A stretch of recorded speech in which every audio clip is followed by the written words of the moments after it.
Europe 1, 7h47, l'heure de l'interview vérité.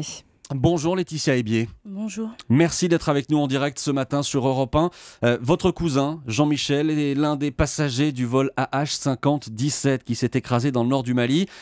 Hier midi, vous êtes allé le chercher à l'aéroport d'Orly. À ce moment-là, vous n'étiez au courant de rien. C'est ça, c'est exactement ça. Comment ça s'est passé pour vous à ce moment-là? Alors, quand je suis arrivée, la première des choses, c'est que j'ai appelé ma famille pour leur dire que le vol allait arriver à 12h39.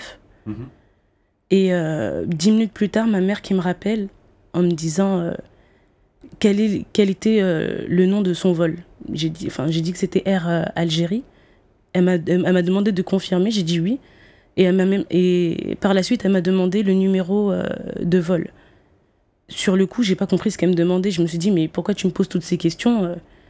Et c'est là qu'elle m'explique qu'il y a un avion qui a disparu. Et donc, la première chose que je lui dis, c'est non, maman, ne t'inquiète pas. À l'aéroport, j'ai pas été au courant, il y a personne. Le vol, il est prévu, il doit arriver à 12h39, donc ne t'inquiète pas, il n'est pas dans l'avion. En tout cas, il va arriver.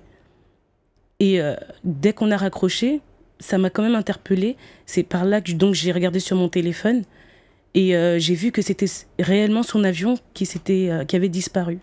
À partir de là, j'ai commencé à regarder autour de moi. Je voyais qu'aux arrivées, personne n'était au courant. Il n'y avait personne pour nous informer de la situation. Je suis donc... la première des choses que j'ai faites, c'est me diriger vers un stand et c'était une agence touristique. Et c'est là que j'ai expliqué mon problème en disant que je viens d'apprendre qu'un avion a disparu, mais je ne suis pas au courant, qu'est-ce qui s'est passé. Et elle-même était choquée. Je lui ai donc montré ce que j'ai vu sur Internet. Et à partir de là, elle m'a dit, bon, essayez d'aller voir l'aéroport de Paris. Et c'est là, notamment, que vous avez croisé je crois, un policier? C'est après. C'est longtemps après. Longtemps après? Oui, c'est longtemps après. Un policier qui vous a pris en charge malgré tout? Comment ça s'est passé? Qui nous a pris en charge quand ma cousine est arrivée, c'est-à-dire à 14h30. Donc 2h30 après que j'ai appris la disparition de l'avion. Et ce qui s'est passé, c'est qu'ils nous ont pris en charge. Ils nous ont dit, voilà... On va vous mettre en contact avec une cellule de crise qui va vous s'occuper de vous, qui vont donner des informations sur votre cousin. Quand nous sommes montés, dans la cellule de crise, nous, notre première surprise, c'est de voir qu'on était tout seuls, ma cousine et moi. Et à partir de là, ils ont commencé à nous demander à remplir des paperasses administratives.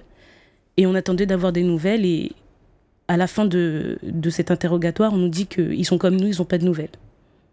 Donc on a attendu jusqu'à ce que ma mère et une autre de notre cousine arrivent. Et rien, aucune nouvelle. Donc ils nous ont même proposé de rentrer chez nous, escortés donc par la police pour éviter les médias.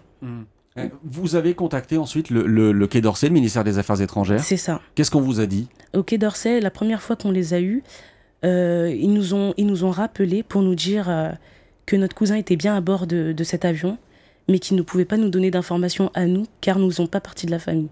Pourtant, c'est nous qui devions l'accueillir, c'est notre cousin. C'est votre cousin. Voilà, et ils nous ont dit qu'ils peuvent contacter que le frère ou les parents.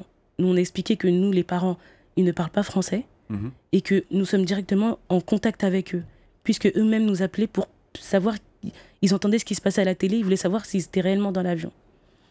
Et ils nous ont rappelé, mon cousin les a rappelés à 23h, et c'est là qu'on nous a dit que ils vont pas s'occuper de nous parce que notre cousin n'est pas français. Que comme notre cousin n'est pas français, ils vont pas s'occuper de nous, il faut appeler directement l'ambassade. L'ambassade du Burkina Faso, votre cousin est burkinabé. C'est ça, notre cousin est burkinabé. Il vit là-bas, et c'est par rapport à ça qu'en France, ils n'allaient pas s'occuper de lui.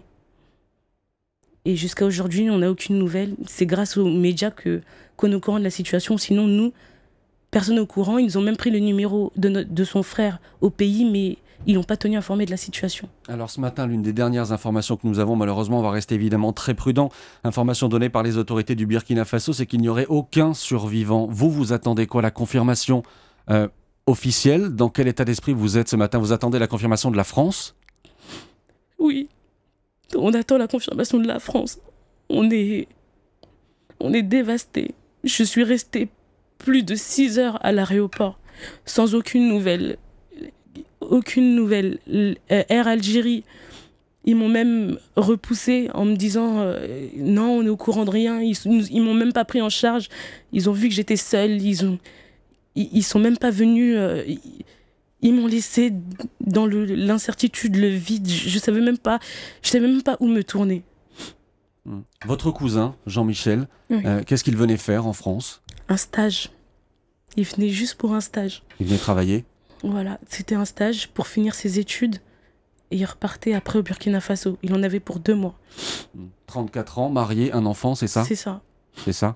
Merci beaucoup Laetitia, d'avoir accepté de venir témoigner ce matin sur Europe 1. Merci à vous.